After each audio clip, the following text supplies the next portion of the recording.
అయ్యో మా సింధూర పూతలు సిరిగంగ సేవలు అందుకోవయ్యా.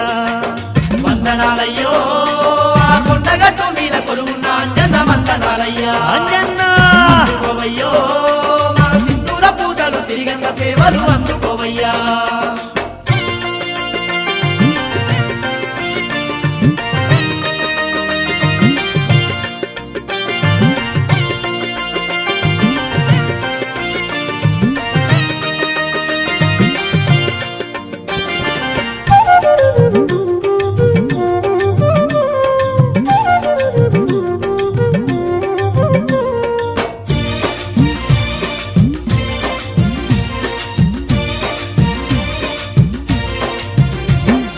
జగమంత సల్లంగా పాలించే మా జగదేక వీరుడు నీవయ్యా. మా జగదేక వీరుడు నీవయ్యా. మా రందులన్నీ ఏడబాపేటి స్వామి సింధూర పూజ్యుడు నీవయ్యా. స్వామి సింధూర